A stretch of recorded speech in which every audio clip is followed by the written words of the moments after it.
Continuando con la exposición, voy a dar a conocer mi segundo tema, el cual es desarrollo de la educación durante el periodo. Se tomaron las fechas 1917 a 2020. Comenzaremos. En 1917 se reformula el artículo 3 constitucional. Este hace en esta ocasión favoreciendo a la educación, puesto que antes no se le había dado tanto énfasis como tal. Bien, en este artículo mencionaba que la educación debería de ser laica, obligatoria y gratuita, y se prohibía al clero o a instituciones religiosas poder interferir con la educación. En la parte de la educación se le dejó únicamente al Estado, el cual iba a dirigir a las escuelas públicas y privadas. De ahí tenemos a José Vasconcelos. En 1921 fue quien crea la SEP, Secretaría de Educación Pública, y de la cual fue el primer titular. La creación de Vasconcelos desplegó una intensa actividad educativa. ¿Por qué? Porque implementa los libros de texto gratuito, los cuales no existían. Pero José Vasconcelos pensaba que mediante los libros de texto gratuito podía ayudar aún más a la educación, a que los niños comprendieran mejor los temas. También implementa bibliotecas escolares y desayunos, los desayunos escolares fríos, como son mejor conocidos. También implementa la alfabetización en las escuelas rurales, las cuales sí existían, pero no al alcance de todos. Y lo que José Vasconcelos quería era que todos tuvieran acceso a la educación. Entonces él implementa escuelas en comunidades rurales para que todos tuvieran acceso a ella. Después tenemos que de 1917 a 1930 se crean 4 universidades. Sí existían universidades, pero solamente en ciudades, no en zonas más rurales. Entonces se crean 4 universidades. De 1916 a 1931 se crean 5 escuelas de educación media superior. Al igual que las universidades, sí existían, pero solamente en ciudades. Estas 5 escuelas de educación media superior y 4 universidades se crean en lugares un poco más rurales, para que todos pudieran tener acceso a ellas. Y si no todos, pues al menos un poco más de los que no la tenían. De ahí tenemos a Lázaro Cárdenas, 1934-1940. Él inicia por obligar a las escuelas privadas a apegarse al programa de estudio. ¿Por qué? Porque las escuelas públicas manejaban un programa de estudio, las escuelas privadas no. Estas simplemente enseñaban, pero de forma diferente y contenidos que ellos elegían. Entonces Lázaro Cárdenas no le parece justo esta parte, implementa la obligatoriedad de que las escuelas públicas y privadas se apeguen a un mismo plan. También implementa los comedores en las escuelas y las becas. Después tenemos a Adolfo López Mateos. Adolfo López Mateos ya estaban implementados los libros de texto gratuito por José Vasconcelos, pero él lo hace de una manera que tengan acceso a los libros de texto gratuito más niños. ¿Por qué? Porque como lo comenté, estaban implementados ya, pero no llegaban a todas las escuelas, o llegaban, pero de manera incompleta. La matrícula de escuela era de 40 o 30 niños y los libros únicamente llegaban para 20, 25 niños. Entonces, lo que él le parece justo es que sean, pero para todos, los libros para todos. Y también que sean obligatorios en las escuelas públicas y en las escuelas privadas. Después de Adolfo López Mateos tenemos a Gustavo Díaz Ordaz. Gustavo Díaz Ordaz implementa el calendario escolar, el cual también no existía.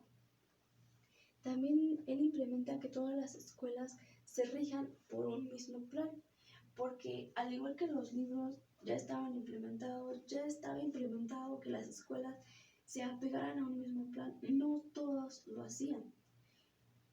Ya se había dicho, pero no lo hacían. Entonces, con Gustavo Díaz Ordaz se implementa por completo que todas las escuelas se implementen al mismo plan. Después tenemos a Luis Echeverría. Luis Echeverría formula nuevos libros de texto gratuito. ¿Por qué? Porque los que existían ya no pertenecían a este año, ya se tenían otras generaciones. Los nuevos niños exigían nuevos libros. Entonces se implementan nuevos libros de texto gratuito y la primaria intensiva para adultos, la cual también no existía como tal. Después tenemos a José López Portillo. José López Portillo implementa los exámenes diagnósticos. ¿Por qué implementa los exámenes diagnósticos? Esto es porque los niños no asistían a preescolar antes de asistir a primaria. Únicamente iban directo a primaria. ¿Qué es lo que sucedía? Los maestros no sabían de dónde iniciar con ese conocimiento. Entonces, José López Portillo implementa el examen diagnóstico para saber qué tanto sabe el niño antes de iniciar con la primaria. El examen diagnóstico al inicio fue únicamente con la intención de saber qué tanto sabía el niño antes de entrar a primaria. Después, José López Portillo se da cuenta que la educación preescolar debe de tener un poco de más enfoque. ¿Por qué? Porque como lo mencioné, los niños no asistían a ella, entonces se vuelve obligatoria la educación preescolar. Después tenemos a Carlos Salinas de Gortari. Carlos Salinas de Gortari vuelve obligatoria la educación secundaria. Después tenemos a Ernesto Zedillo. Ernesto Zedillo crea programas. Este tipo de programas se refiere a pruebas de lectura de comprensión para educación primaria y prueba de matemática para educación secundaria. Para los años 2000 y 2006 se crea el programa de Enciclomedia y se vuelve obligatoria la educación preescolar, porque como ya lo habíamos dicho antes, se decía, se mencionaba, pero no se cumplía del todo. Entonces ahora, del año 2000 a 2006, se pedía a los padres de familia que iban a inscribir a niños a primero de primaria un certificado de preescolar. Fue para este año donde se empezó a hacer ya del todo. Para los años 2006-2012, la educación media superior se vuelve obligatoria y se empiezan a aplicar las pruebas enlace. La prueba enlace fue para los niños de tercer grado de primaria en adelante. ¿A qué se refería la prueba enlace? Porque no sabían como tal qué estaban impartiendo los maestros y con qué conocimientos se estaban quedando los pequeños. Entonces se implementa la prueba enlace, la cual al inicio arrojó los conocimientos muy bajos. Entonces se pudieron dar cuenta que los conocimientos no eran los adecuados o no se estaban impartiendo de forma adecuada. Después, para los años 2012-2018, la educación se vuelve obligatoria, pero de calidad, porque ya antes se había mencionado educación obligatoria preescolar, la primaria se vuelve obligatoria, secundaria se vuelve obligatoria, educación media superior se vuelve obligatoria. Pero no era solamente obligatoria, sino ahora también de calidad. ¿De calidad a qué se refería? A los materiales, a los útiles escolares de los alumnos, a los materiales que van a ocupar para llegar a su aprendizaje. Porque como sabemos, no todos cuentan con los útiles escolares, no todos cuentan con los mismos materiales. No es lo mismo una escuela en una zona urbana que una escuela en una zona rural. No se cuentan con los mismos materiales. Con la educación de calidad también se refería a los métodos que el docente iba a emplear. Se refería a la infraestructura de la escuela. ¿Por qué? Porque muchos alumnos asistían a las escuelas, pero las butacas no eran adecuadas. Las instalaciones no eran las adecuadas. En ocasiones no se contaba con luz, no se contaba con agua potable, no se contaba con drenaje, no tenían sanitarios, tenían el aula, pero en muy malas condiciones, no tenía puerta, no tenía ventana, se metía el agua. La educación de calidad también hacía énfasis en el aprendizaje del niño. Para ello se implementa aprendizajes clave para la educación integral. Y para el año 2020, en educación se implementan programas para las escuelas, porque como ya mencioné, para los años 2012-2018 se quería contar con una educación de calidad, pero en ocasiones el mal manejo de los presupuestos no ayudaba para llegar a esta educación de calidad. En año 2020 se crea un programa que es llamado La Escuela es Nuestra, dirigido a padres de familia.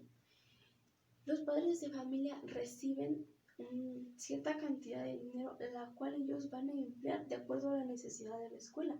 Se puede emplear desde materiales, útiles escolares,